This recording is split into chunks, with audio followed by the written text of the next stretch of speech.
Healthcare access for seniors, navigating the system.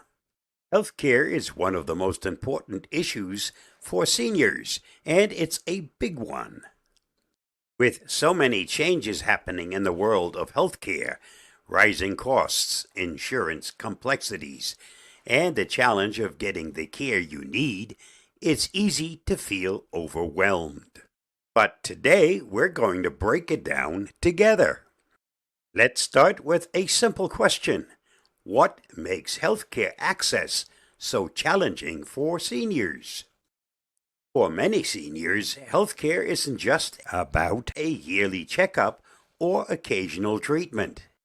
It's about managing multiple chronic conditions, understanding complicated insurance systems, and figuring out how to afford the care you need on a fixed income. One of the biggest hurdles is navigating Medicare. Medicare is the cornerstone of healthcare for many seniors in the U.S., but it comes with different parts, A, B, C, and D, and each one covers different services.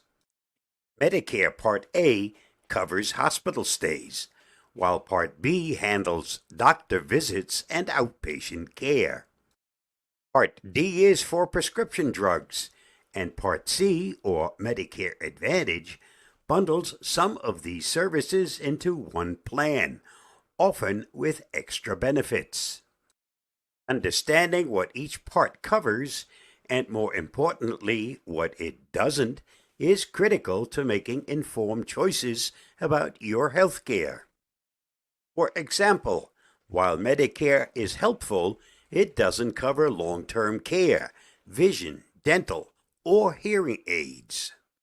Many seniors are surprised to learn this when they need those services.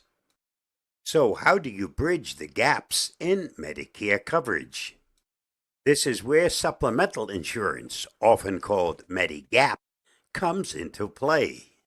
Medigap policies help cover out-of-pocket costs, like copayments and deductibles, but even these policies have limits. Knowing which options is best for you depends on your health needs and financial situation.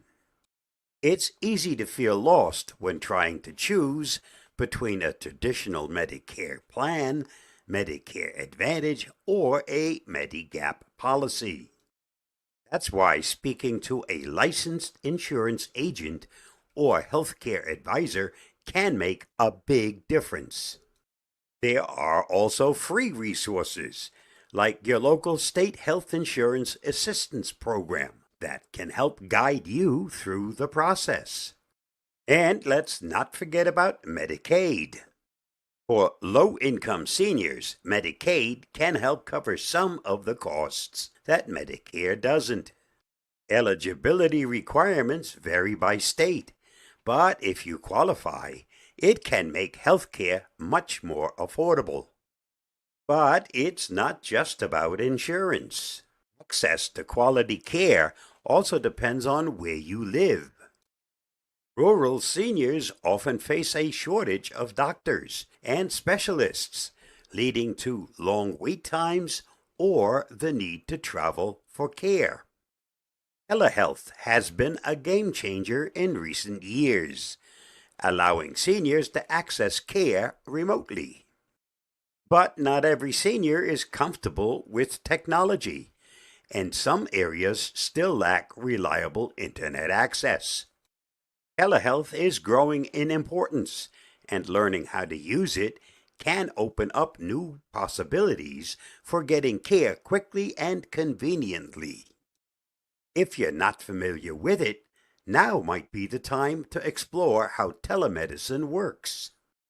Ask your doctor if they offer virtual visits, and if you're unsure how to use the technology, there are local senior centers and community programs that can help. We also can't overlook the importance of preventative care. Regular screenings and early detection are essential to staying healthy as we age. The good news is that Medicare covers many preventative services, including annual wellness visits, mammograms, colonoscopies, and flu shots. But the key to accessing these services is knowing what's available. Don't wait until there's a problem to talk to your doctor. Be proactive. If there's something that's been worrying you, even if it seems small, bring it up at your next visit. Remember, good health care isn't just about treating illness. It's about preventing it whenever possible. Staying informed about what your health plan offers and staying on top of preventative care can make a world of difference in your well-being. Healthcare access for seniors is a complex issue, and today we've only scratched the surface. The important thing to remember is that you have options. Understanding Medicare, Medicaid, and the resources available to you can help you get the care you need without unnecessary stress. If you're feeling unsure, reach out for help, whether from a professional or a trusted organization. In our next episode, we'll shift gears a bit and talk about another critical aspect of senior well-being: mental health and emotional well-being. We'll explore how to stay mentally sharp, tackle loneliness, and find joy in the later stages of life. It's a conversation that can make all the difference, so be sure to join me.